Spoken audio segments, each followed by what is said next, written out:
Dragon's Den, first one we did 3 years ago, possibly 4 years ago. It could have been, yeah.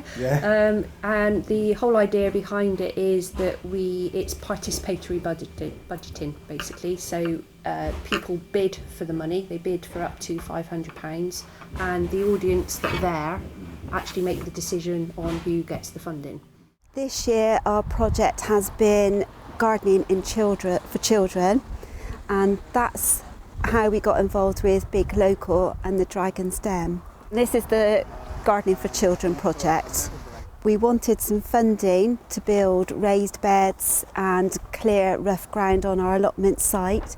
All the ones over there is what the grant was for. The trees that are behind were really overgrown, so we've had to cut those back, clear all that ground. We've had to have diggers in to clear this even before we could start doing any of the actual structure of the beds. So that's what our money has gone for.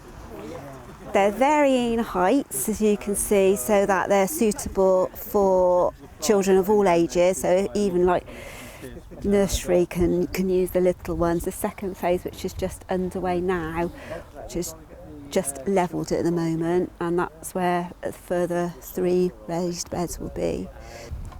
These are the plots. Well, the top area is a communal area. We've got an orchard to the left there, a couple of members' plots here, and then we've got a polytunnel that we use for seeds and plants. Originally it was a children's playground, but it got abused. So before that was waste ground. So it was like a field really, gone, overgrown, rough. This is a patio and pergola area where we have barbecues and events throughout the year.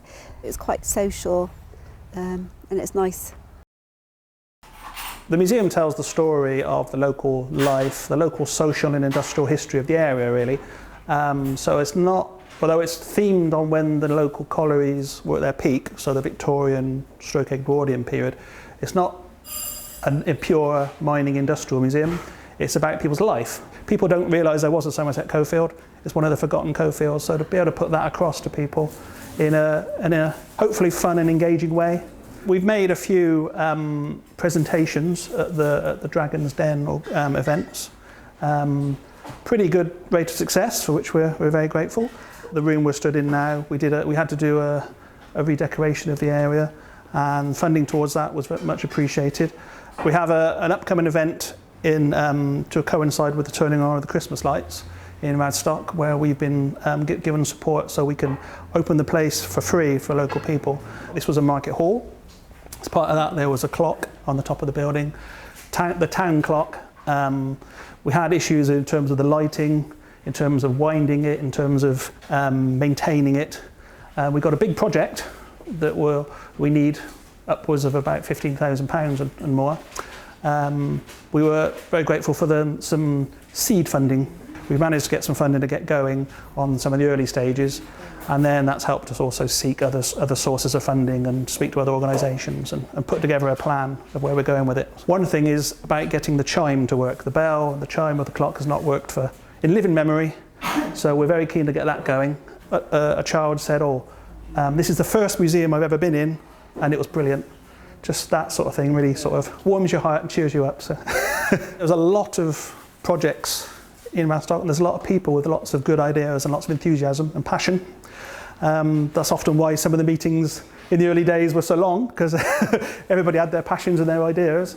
And I think, opportunity to support those people is great. Swallow is a user-led charity that supports teenagers and adults with learning disabilities in Bath and North East Somerset. We're at the Swallow Community Cafe, which was established 3 years ago. It was set up with the idea that it would give some of our members a chance to train in catering.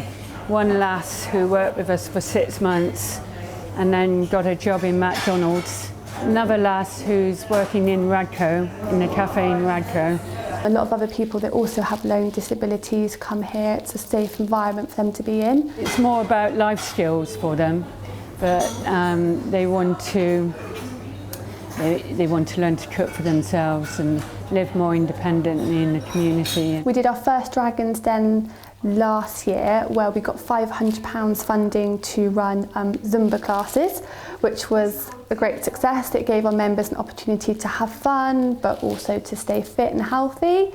We had over about 50 members attend each session on a Tuesday morning, so that was our first collaboration. The team are lovely, they're really friendly, always there when you need them. Great promotion for all the Dragon's Den events. Yeah, really supportive, always open for new and innovative ideas. Recently been given funding from Big Local to produce chutneys and jams. The grants come just at the right time, and we're very excited about being able to start making jam and chutney. The cafe's just been growing, just getting bigger and better, and it's just making a great positive contribution to the local community. Seeing members pick up new skills and become more confident, that makes me very happy.